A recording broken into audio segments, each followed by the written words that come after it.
Welcome to this Sunday service here at Bielefeld Sunrise Church on October the 23rd. My name is Celyn Arden and I am the lead minister.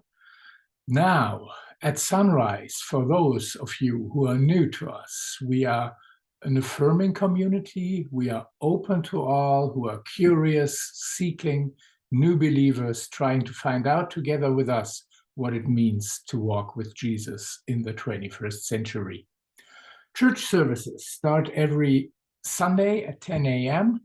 Online on our homepage, the live stream devotional and praise on Facebook on Saturday evenings is at 6 p.m. And as always, for updates and details, please check the Sunrise homepage at sunrise-church.org. Please feel free to listen to the weekly praise playlist before or after the service. And also check out the Sunrise playlists that are available on the homepage and on Spotify and YouTube. Leaving home, Ruth 1, verses 1 to 17. Here's today's Bible passage. In the days when the judges ruled, there was a famine in the land, and a man of Bethlehem in Judah went to sojourn in the country of Moab, he and his wife and his 2 sons. The name of the man was Elimelech, and the name of his wife was Naomi.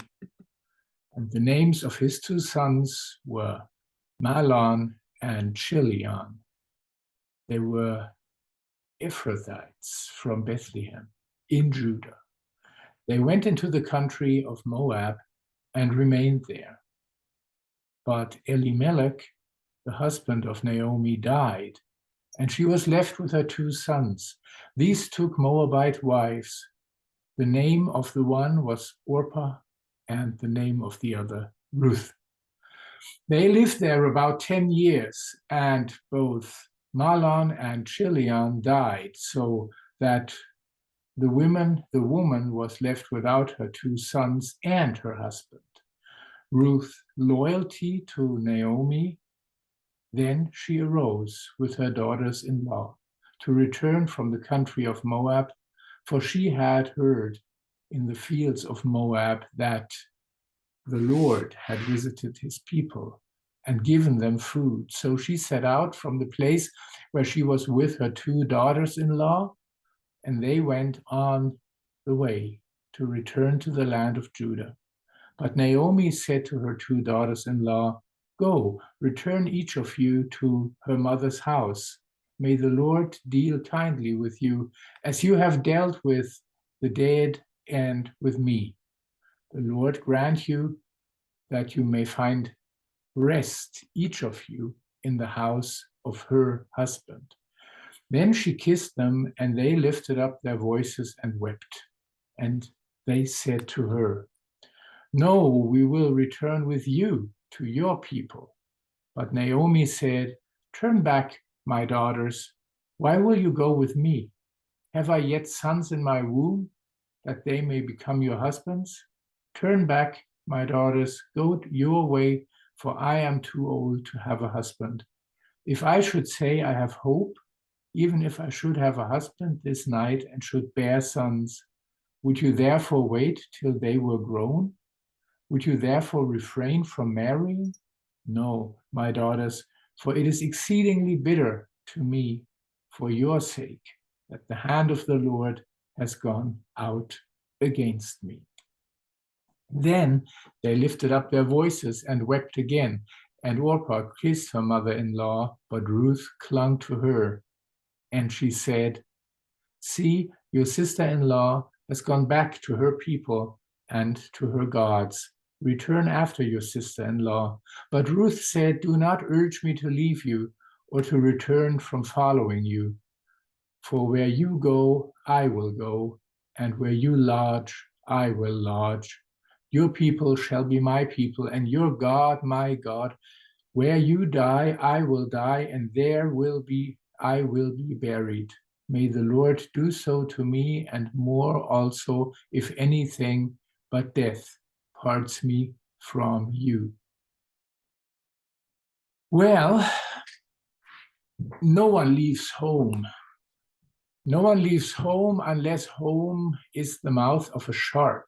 So begins a poem called Home by Warson Shire, a British writer born to Somali parents in Kenya. No one leaves home unless home is the mouth of a shark. You only run for the border when you see the whole city running, as well as your neighbors running faster than you. You only leave home when home won't let you stay. No one leaves home unless home chases you, fire under feet, hot blood in your belly. It's not something you ever thought of doing until the blade burned threads into your neck. You have to understand that no one puts their children in a boat unless the water is safer than the land. No one burns their palms under trains, beneath carriages. No one spends days and nights in the stomach of a truck feeding on newspaper unless the miles traveled means something more than a journey. No one crawls under fences. No one wants to be beaten, pitied. Shire's poem goes on. I'll break off to say Elimelech and Naomi did not leave home because they wanted to. The desperation described in Shire's poem reflects the desperation these ancient figures must have felt. Though they weren't fleeing war, they were hungry. There was a famine in their homeland, so they were hungry. Their children were hungry. No one puts their children in a boat unless the water is safer than the land. No one walks toward the territory of Moab. That's how people would have said it, freaking Moab. It was a place they believed to be hostile, even God-forsaken. No one takes their children to Moab unless home will not let them stay, and they have nowhere else to go. There was no wall to prevent them, no soldiers to separate children from parents at the border, no cages to detain, no laws to prohibit them. Maybe Moab wasn't that bad after all. Elimelech and Naomi and their sons settled down. They began to make a life in Moab. But as too often happens, when troubles chase a family from their home, this family's struggle seems to follow them. Elimelech dies. Now it's just Naomi and her sons. Both men marry. They marry Moabite women. And things continue for 10 years. 10 childless years, which is surprising in this context and probably points to a different sort of struggle. Then the two sons unexpectedly die. And here the Bible's lens comes to focus on Naomi. She is all we see, an aging woman without her children, without her husband. Seemingly alone, Naomi was not alone. We'll hear more about her daughters-in-law soon, but the way the camera zooms in on Naomi, it reminds me of something Nicholas Wolterstorff said in his book, Lament for a Son. He said that grief isolates. It was important for Wolterstorff to realize that after his own son, Eric, had died, because Wolterstorff's grief isolated him, not only from people who were happy, but even from members of his own family who also were grieving. That's because they all were grieving differently. Each person's loss had its own unique character, as each person's relationship with Eric had its own unique character. The dynamics of their sorrow were different too. More intense one day, less intense another, hardly ever in sync. This is how Naomi was alone in her grief, without her two children, without her husband. No one understood exactly what that was like. Naomi was alone, but she wasn't alone. And one thing that's striking about the story is the way the three women grieve together, the space they give to their lament. Pastor and Professor Marilyn Pagan Banks drew my attention to that. She observed that we don't often allow ourselves the chance to truly lament, not as the church and certainly not as a society. We've gotten really good at moving on, she said, at figuring out what to do next, creating lists, making arrangements. We are not so good at lamenting.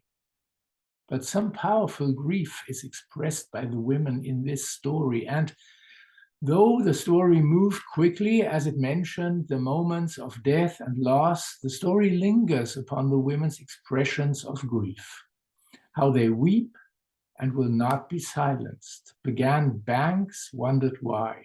She wondered if Orpah or Ruth's tears gave Naomi permission to say out loud what she'd been feeling deep inside, that the hand of God had turned against her. It can be hard to admit something like that.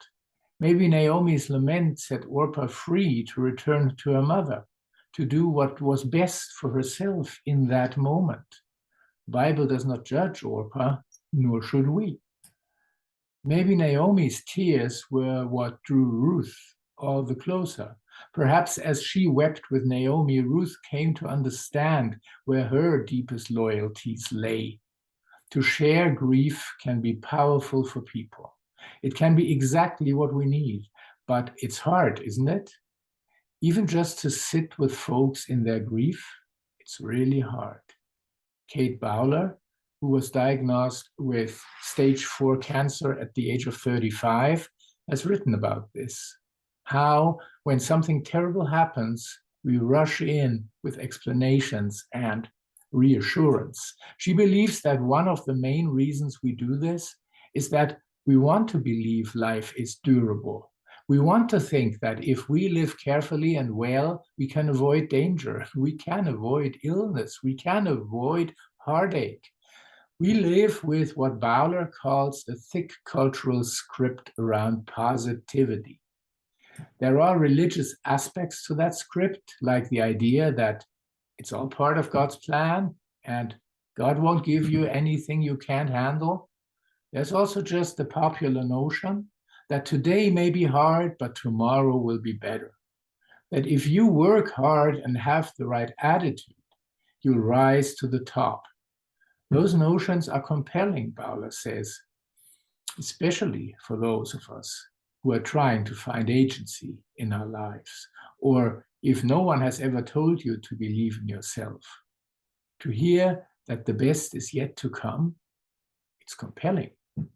But these notions can be inadvertently cruel, like for people who are living with chronic illness or for folks who can't live their best lives now because they are caring for somebody else, aging parents, sick and disabled children, or for people like Naomi, whose home has chased them away, whose loved ones have died, whose lives have unraveled. Bowler says, I think our culture makes us feel really embarrassed for the terrible things that can happen to us. It makes us feel ashamed and lonely and fundamentally like a loser. Bowler says that since getting sick, she's come to embrace the idea of the precarity of life. Precarity. It's the idea that things are contingent, they're delicate. They aren't always sure. Bowler says she's latched on to the word precarity because, quote, it means I don't have to pretend that things were once durable and that I'm supposed to, as a suffering person, get back to durability. Our lives are built with such delicate material, she says, it doesn't take a lot to topple the whole thing over, unquote. Naomi and Ruth and Orpah knew that too well. And they didn't try to look on the bright side. They didn't try to cheer each other up. They just wept and held on to each other as best they could.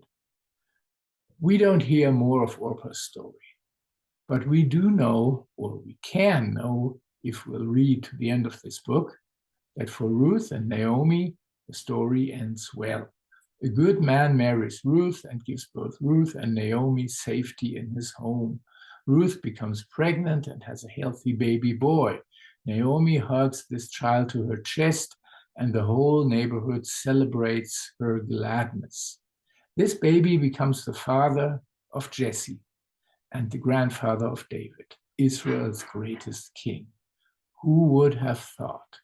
It's all understood to be the work and the will of God. So if you and I had been there, knowing what we know, we might have wanted to say, hang in there, ladies. God loves you and has a plan for you. Tomorrow will be better. But not even the all-knowing narrator does that. Here, in the midst of these women's grief, the story is patient. The narrator is restrained. The women are left to feel what they feel, and their grief does its mysterious work. Part of what I appreciate about this story is the way it begins so unassumingly. So far, other books of the Bible have started dramatically with God beginning to create the heavens and the earth, or as the Israelites came into Egypt with households that were fertile and became prosperous, with the Lord calling to Moses from the meeting tent, and Moses addressing all the Israelites, with Joshua leading God's people across the Jordan into the promised land. It's very obvious in those stories, big things are afoot. This story starts with a few people whose lives have unraveled, who are desperate, who fear they have nothing left to live for.